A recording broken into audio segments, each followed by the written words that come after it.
आज 20 सालों बाद रमेश अपनी दुल्हन नैना के साथ अपने गांव के अपने पुराने घर आता है। सभी लोग बहुत खुश थे। रूपा भी अपनी बहू का स्वागत करने में लगी थी।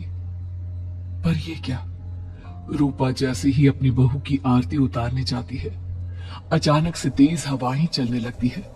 घर की लाइट चली जाती है और आरती का थाल का दीपक बुझ जाता है। माँ, ये सब क्या हो रहा है? अचानक से ये मौसम कैसे बदल गया?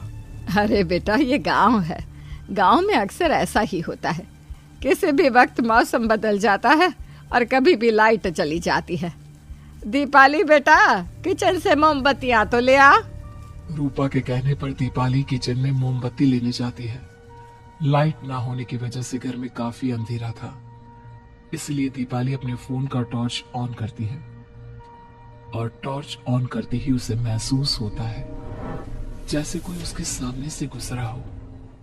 मुझे ऐसा क्यों महसूस हुआ कि मैंने अभी यहाँ किसी को देखा? क्या सच में यहाँ कोई था या ये सिर्फ मेरा वहम था? अरे दीपाली बेटा, मिले कि नहीं मोमबत्ती? हाँ हाँ माँ, बस अभी लाती हूँ। दीपाली सारी बातों को भूलकर मोमबत्ती जलाती है और जैसे ही मोमबत्ती लेकर वापस बाहर जाने के लिए पीछे मुड़ती है तो उसके सामने एक 10 साल की छोटी बच्ची खड़ी होती है। उस बच्ची की एक झलक देखते ही दीपाली डर जाती है और जोर जोर से चिल्लाने लगती है। तभी अचानक से लाइट आ जाती है। दीपाली की आवाज सुनकर शंकर और छोटा भाई पवन उसके पास पहुंचता हुआ दीपावली बेटा? पापा, मैंने किसी को देखा। दीदी यहाँ पर कोई नहीं है। अंधेरे में वहम हुआ होगा आपको। अब चलो, दरवाजे पर भैया भाभी कब से खड़े हैं। दीपाली भी इसे अपना एक वहम समझकर सबके साथ बाहर चली जाती है, जहां वो लोग अपनी भाभी का स्वागत करते हैं। नैना अपने पैरों से कलश को गिराकर थाल में पैर रखती है और घर के अंदर जाती है। सब घर के अंदर चले जाते हैं। मैं आपकी ननद नहीं, आपकी छोटी बहन और फ्रेंड की तरह हूँ। इसलिए कभी भी आपको ये लगे कि भैया आपको सता रहे हैं तो आप उनकी शिकायत मुझसे कर देना। भाभी भैया की शिकायत करे या ना करे, पर मुझसे और माँ से तेरी शिकायत जरूर करेगी। आपस में बैठकर हंसी मजाक कर रहे थे। नैना भी घूंघट किए अपने बिस्तर पर बैठी थी। वो सब आपस में बात कर ही रहे होते हैं कि तभी उन्हें एक अजीब डरावनी आवाज सुनाई देती है और कमरे की खिड़की अपने आप ही खुल जाती है। मुझे इसीलिए गांव पसंद नहीं। गांव में ऐसी ही डरावनी आवाजें आती हैं। मैंने तो सुना है गांव में बहुत सारे भूत भी होते हैं और इस मौसम को पता नहीं क्या हो रहा है। मुझे तो बहुत डर लग रहा है। मैं तो अपने कमरे में जा रही हूँ सोने। बाय भाभी, हम कल बात करेंगे। अब अपने कमरे में सोने चली जाती हैं। नैना अपने कमरे में बिल्कुल अकेली थी। कुछ देर बाद रमेश अपने कमरे में आता है और देखता है कि नैना खिड़की के पास खड़ी होकर बाहर की ओर एकटक नजरें लगाकर देख रही थी। वो नैना, बाहर क्या देख रही हो? मैं बाहर का मौसम देख रही हूँ रमेश जी। इस मौसम को देखकर ऐसा लग रहा है जैसे आज कोई अपना बदला लेने के लिए आया है। तुम क्या बोल रही हो? मेरी कुछ समझ में नहीं आ रहा। और वैसे भी रात काफी हो चुकी है, अब हमें भी सो जाना चाहिए। चलो। इतना बोलकर रमेश सोने के लिए बिस्तर पर लेट जाता है, पर नैना अब भी खिड़की के पास ही खड़ी होती है। रमेश के सो जाने के बाद नैना अपनी सास के कमरे में जाती है और अपनी सास के पास बैठकर रोने लगती है, जिसे सुन सास की नींद खुल जाती है। अरे क्या हुआ बहू, तू इतनी रात को यहाँ मेरे कमरे में बैठकर रो क्यों रही है? मम्मी जी, आपने मुझे क्यों नहीं अपनाया? आपको पता है, आपकी वजह से मुझे और मेरे परिवार वालों को गांव वालों के कितने ताने सुनने पड़े। तू मेरी बहू नहीं है? कौन है तू? मम्मी जी, मैं आप ही की बहू हूँ। आपने मुझे अब भी नहीं पहचाना? इतना बोलते ही नैना की आंखें लाल हो जाती हैं। वो जोर जोर से हंसने लगती है। मौसम का रुख बदल जाता है। कमरे की खिड़कियां और दरवाजे अपने आप ही खुलने और बंद होने लगते हैं। देखते ही देखते नैना हवा में उड़ने लगती है और वो अपनी आंखों के इशारे से अपनी सास को भी हवा में लटका देती है।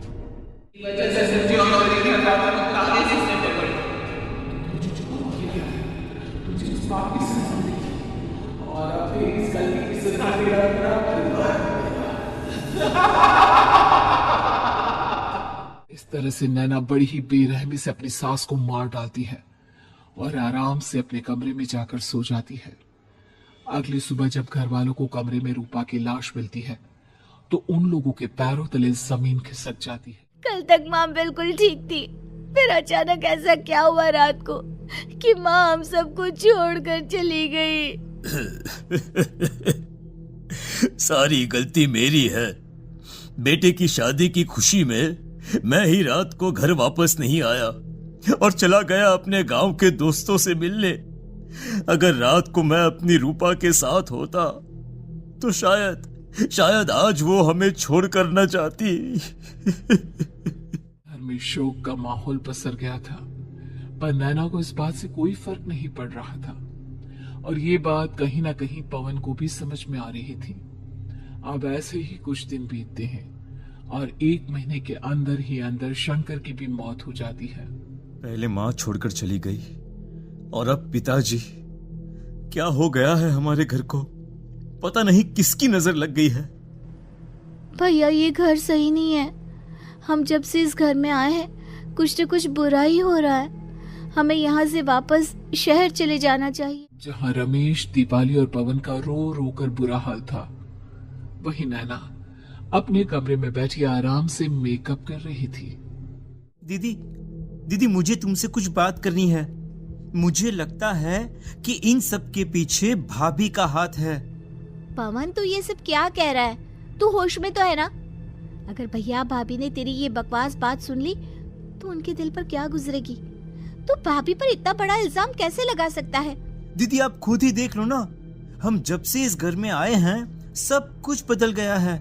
शादी से पहले नैना भाभी ऐसी बिल्कुल नहीं थी, पर अब वो किसी से बात नहीं करती, ज्यादातर अकेले अपने कमरे में ही रहती है और कभी उनसे बात करो भी तो न जाने कैसी अजीबोगरीब तरह की बातें करने लगती हैं।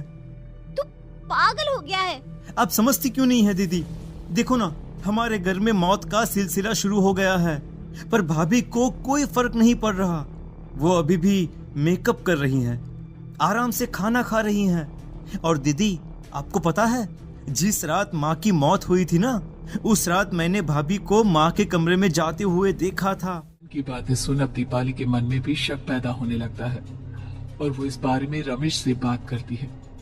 रात को सब साथ में बैठकर खाना खा रहे थे, तभी कौन हो तुम और तुम ये सब क्यों कर रही हो?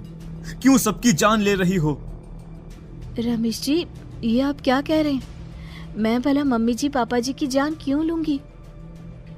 मैंने कब कहा कि तुमने माँ पापा की जान ली?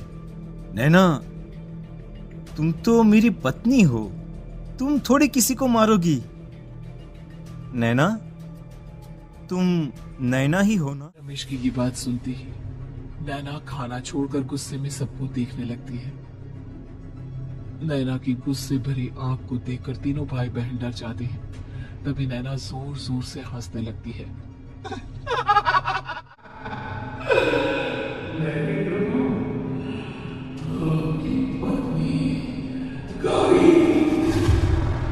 गौरीश के होश उड़ जाते हैं।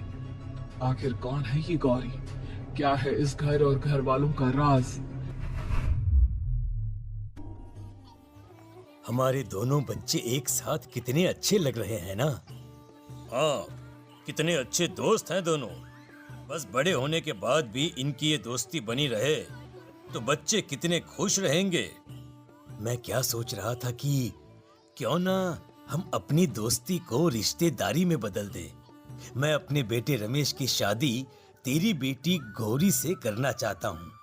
इस तरह हमारे बच्चे भी हमेशा साथ रहेंगे और हमारी दोस्ती भी रिश्तेदारी में बदल जाएगी। करके इस बात से उसके दोस्त को बहुत अच्छा लगता है और वो अपनी बेटी की शादी रमेश से करवाने के लिए तैयार हो जाता है। बहुत जल्द दोनों परिवार मिलकर बचपन में ही रमेश और गौरी की शादी करा देते हैं। शंकर, अपने बच्चों की शादी करवा कर हमने अपनी दोस्ती को रिश्तेदारी में बदल तो लिया, पर मैं चाहता हूँ कि अपनी गौरी का गौना 2 साल बाद करूं ताकि वो थोड़ी समझदार हो जाए। अरे हाँ हाँ दोस्त, बिल्कुल। हमें कोई दिक्कत नहीं है। इस तरह समय बीतने लगता है। समय के साथ शंकर का कारोबार तरक्की पकड़ लेता है और 2 साल बाद शंकर अपने पूरे परिवार के साथ शहर में शिफ्ट होने की तैयारी कर लेता है। जब यह खबर उसके दोस्त को पता चलती है तो वो शंकर से बात करने उसके घर जाता है। कर 2 साल पूरे हो चुके हैं और अब तू शहर भी जाने वाला है।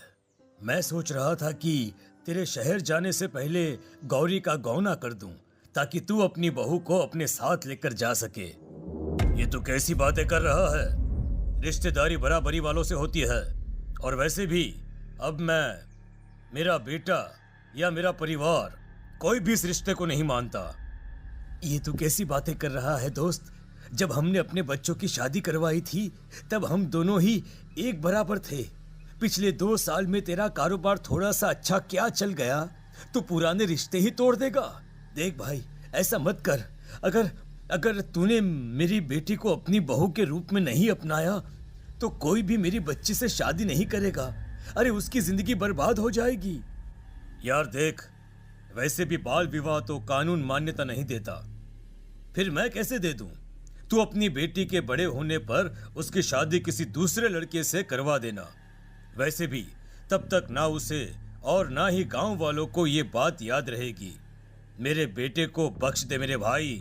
रसिक शंकर अपने दोस्त के परिवार और गौरी को गांव वालों के ताने सुनने और जिल्लत से भरी जिंदगी जीने के लिए छोड़ अपने परिवार वालों के साथ शहर चला जाता है। इनकी गोरी में ही कोई दोष होगा, तभी तो लड़के वालों ने इनकी बेटी को अपनी बहू के रूप में नहीं अपनाया और उसको यहाँ छोड़कर शहर चले गए। अब कौन थामेगा ऐसी लड़की का हाथ? अरे पता नहीं कैसा आदमी है जो गांव वालों के इतने ताने सुनकर भी सर उठाकर गांव में चल रहा है। अरे अगर मेरी बेटी के साथ ऐसा हुआ होता ना तो मैं तो शर्म के मारे मर ही जाता। बात लोगों की नजरों में अपने लिए ग्रहण देख और सबकी ताने सुन सुन अब गौरी के पिता हिम्मत हारने लगते हैं और एक रात गौरी के माता पिता खुदकुशी कर लेते हैं। ये सदमा गौरी भी सहन नहीं कर पाती और उसकी भी मृत्यु हो जाती है। तुम्हारे परिवार की वजह से हम लोगों ने अपनी इज्जत और जान गंवाई। इसका बदला तो तुम्हें चुकाना पड़ेगा, वो भी अपनी जान लेकर। हंसते हुए अब नैना हवा में उड़ने लगती है। नैना अब पूरी तरह से बदल चुकी थी। गौरी की आत्मा उसके शरीर पर हावी हो चुकी थी। उसकी आंखें सफेद, पैर उल्टे, चेहरा काला और बाल बिखर गए थे।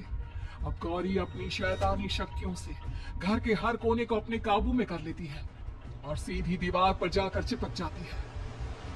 मुझे अपना बदला चाहिए। बदला लूंगी मैं तुम सबको खत्म कर दूंगी। गौरी इतनी तेज चिल्ला रही होती है कि उसकी आवाज से घर के सारे कांच टूट जाते हैं। सामान इधर उधर गिरने लगता है और ये सब देखकर तीनों भाई बहन के होश उड़ जाते हैं। दीदी बचाओ, भागो भागो। तीनों को अपनी जान बचाने के लिए यहाँ से वहां भागता देख गौरी जोर जोर से हंसने लगती है। तभी दीपाली घर से बाहर निकलने लगती है, जिसे देख गौरी गुस्से में अपनी शक्तियों से तुरंत घर का दरवाजा बंद कर दीपाली को हवा में उड़ा देती है। बाहर भागेगी, मुझसे बचकर भागना चाहती है? कोई नहीं बचेगा, आज तुम सब मरने वाले हो। अचानक घर में भूतिया आवाजें गूंजने लगती हैं, तेज हवाएं चलने लगती हैं। सोफा, टेबल, कुर्सी सब हवा में उड़ने लगता है। ये सब देखकर रमेश, दीपाली और पवन की रूह कांप जाती है। घर में ये सब होते हुए और अपनी बहन को हवा में उड़ते हुए देख रमेश और पवन को भी समझ में नहीं आ रहा था कि वो क्या करे, कैसे अपनी जान बचाए। इतने में गौरी अपनी आंखें दीपाली की तरफ करती है और अपनी शैतानी शक्तियों से उसका गला दबाने लगती है। भागने का बहुत शौक है ना? अब मैं तुझे इस दुनिया से ही भगा दूंगी। इतना बोलकर गौरी दीपाली को उठाकर फेंक देती है और दीपाली दीवार से टकराकर नीचे गिर जाती है। दीपाली के पूरे शरीर में चोट के निशान होते हैं और वो उठ भी नहीं पाती। दोनों भाई भागते हुए अपनी बहन के पास जाते हैं। ये तो बस शुरुआत है, मैं तुम तीनों को तड़पा मारूंगी। अरे पर हमने क्या किया है? हम तीनों भाई बहन तो निर्दोष हैं। गलती तो हमारे माता पिता ने की थी और उन्हें तुम पहले ही मार चुकी हो। फिर हमारे पीछे क्यों पवन के इतना बोलते ही गौरी एक हवा के झोंके की तरह उसके पास आती है और उसका गला पकड़कर उसे हवा में उठा देती है और रमेश को गुस्से भरी नजरों से देखती है। गलती मेरे परिवार की नहीं थी, भरत को मरना पड़ा। मैं किसी को नहीं छोड़ूंगी। गौरी पवन को हवा में उछाल देती है, जिस पर कमरे की छत से टकराकर जमीन पर आकर वो गिरता है। उसके सर और शरीर पर जगह जगह चोट लग जाती है और खून बहने लगता है, जिसे देख अब रमेश से चुप नहीं रहा जाता। तुम्हारा गुनहगार मैं हूँ। तुम्हारी शादी मुझसे हुई थी। अगर तुम्हें बदला चाहिए तो मुझसे लो। मेरे भाई बहन को छोड़ दो। तुम मुझे मार दो।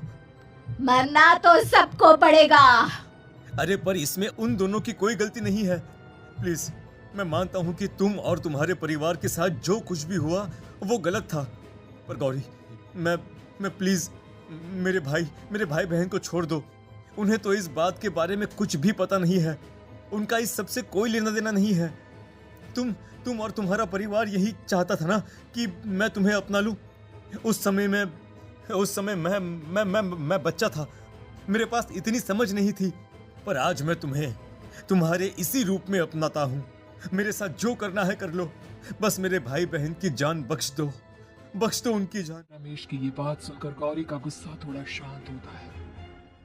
ठीक है, मैं तुम्हारे भाई बहन को नहीं मारूंगी, पर तुम्हें मरना होगा और तुम्हारी आत्मा को मेरे साथ शादी करनी होगी।